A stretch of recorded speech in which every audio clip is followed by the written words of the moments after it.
Before we begin, click that like button and subscribe to never miss an upload. The air was thick with tension, heavy with foreboding. In the heart of the desolate wasteland, something stirred, something ancient, something evil. It was an existence so horrifying that merely glimpsing it could shatter one's sanity.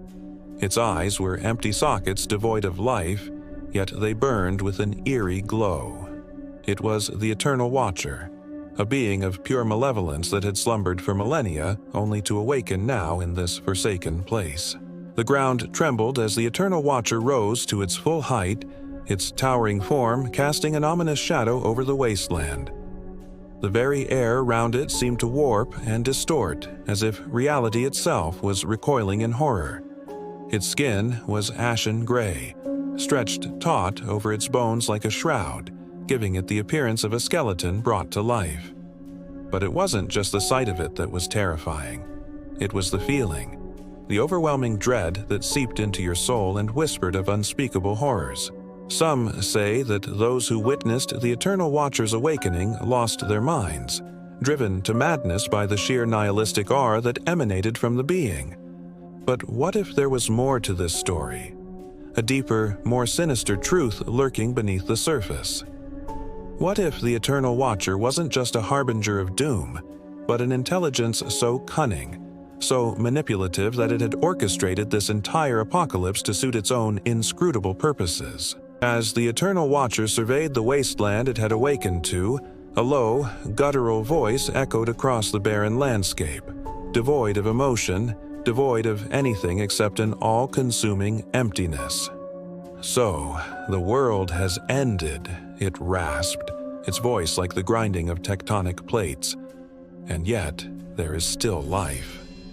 Its gaze swept over the crumbling ruins of buildings, over the cracked earth, over the skeletal remains of beings long dead, and then it turned its hollow gaze upon a lone figure standing amidst the ruins. The figure was cloaked in darkness, their face hidden in the shadows, yet they seemed to exude a strange, almost unnatural calm in the face of such overwhelming dread. The Eternal Watcher sensed something within this figure, a spark of defiance, a flicker of hope in the midst of despair, and it found itself inexplicably drawn to it. Slowly, deliberately, the Eternal Watcher began to descend, its massive form looming over the cloaked figure like a predator eyeing its prey. With each step it took, the ground shook, sending tremors through the already shattered landscape. As it approached, the cloaked figure raised their head, revealing a face both beautiful and hauntingly familiar. And in that moment, as their eyes met, something shifted in the Eternal Watcher's ancient, withered heart, or what remained of it. A spark of recognition, a flicker of remembrance like a dying ember catching a stray breeze and flaring back to life. For a fleeting moment, the Eternal Watcher saw not a cloaked figure, but an echo of its own past. A past it had long forgotten, a past that had been buried under millennia of hatred and despair. But that moment passed as quickly as it came, leaving the Eternal Watcher with a sense of disorientation, of confusion.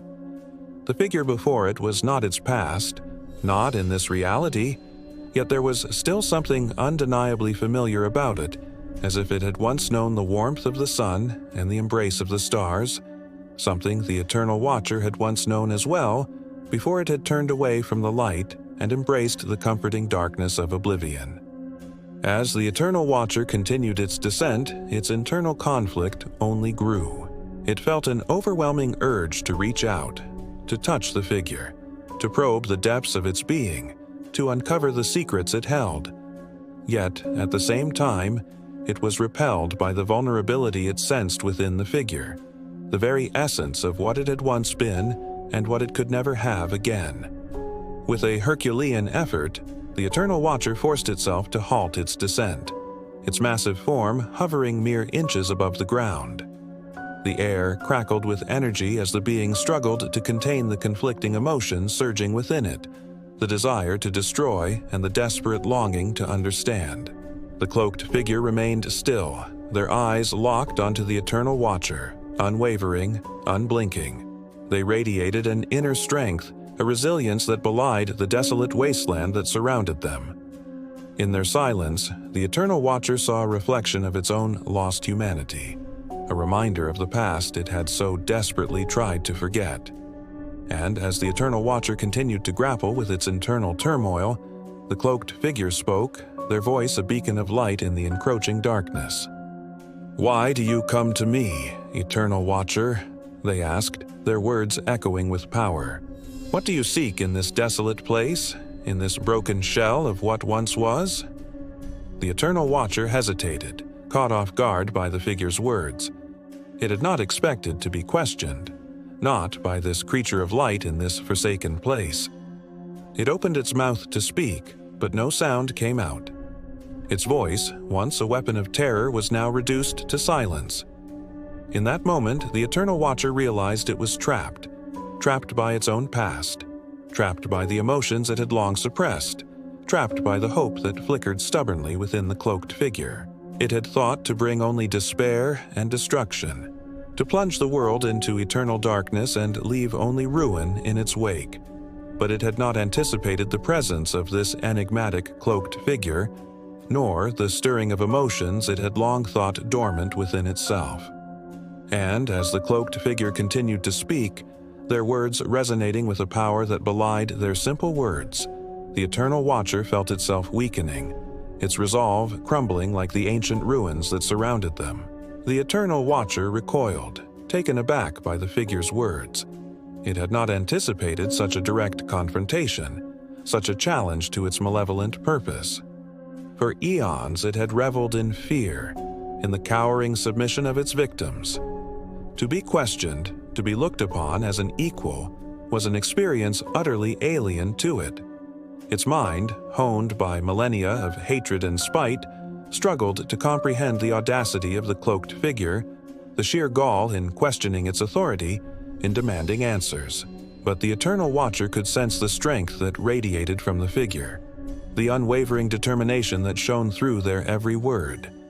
And it knew that it could not dismiss the figure's words, could not resort to its usual tactics of fear and intimidation. With a snarl that was half hiss, half growl, the Eternal Watcher finally responded. Its voice, when it came, was a discordant rasp, a sound that scraped against the very foundations of the wasteland, a testament to the decay that had set in over its millennia of slumber. "I am the Eternal Watcher," it proclaimed, each word a hammer blow, "and this world is my domain. You have trespassed upon my domain, little one, and I have awakened to claim what is mine." The Eternal Watcher paused, savoring the fear it sensed emanating from the cloaked figure. But to its surprise, it did not see the expected flinch, the cowering submission it had grown so accustomed to throughout the eons. Instead, the cloaked figure stood their ground, their gaze unwavering, their shoulders squared. "You mistake me for something I am not," the cloaked figure replied, their voice ringing with conviction. "I am no trespasser, nor am I afraid of you, Eternal Watcher." And as the Eternal Watcher stared into the resolute eyes of the cloaked figure, a spark of something akin to respect ignited within its ancient, withered heart, or what remained of it. It saw in the figure a kindred spirit, a fellow traveler on the path of existence, and it found itself inexplicably drawn to it. The Eternal Watcher had walked this path alone for so long, shrouded in darkness, consumed by hatred. To find another being who walked unafraid in the face of oblivion was an experience that shook it to its core, that stirred something deep within its being that it had long thought dead. A long silence descended upon the wasteland, broken only by the mournful cry of some unseen bird. The Eternal Watcher and the cloaked figure stood locked in a silent battle of wills, each trying to outmaneuver, outthink the other. But as the silence stretched on, the Eternal Watcher felt itself tiring. It was used to quick, decisive action, to striking fear and swiftly claiming submission. But this new reality, this confrontation with an unwavering spirit in a shattered world, was wearing on it in ways it had not anticipated. The figure before it was a constant reminder of everything the Eternal Watcher had lost, of the warmth and vibrancy that had once characterized this world. And with each passing moment, the Eternal Watcher felt itself drawn deeper into the abyss, not of despair and hatred, but of understanding, of empathy, of connection. The Eternal Watcher lowered its head slightly, a gesture that would have been interpreted as a show of dominance in any other context. But in this moment, it was nothing less than a surrender. The being that had once personified fear and destruction was showing a sign of vulnerability, of kinship, a crack in its ancient armor that spoke volumes of the turmoil raging within. This is part 1 of The Eternal Watcher.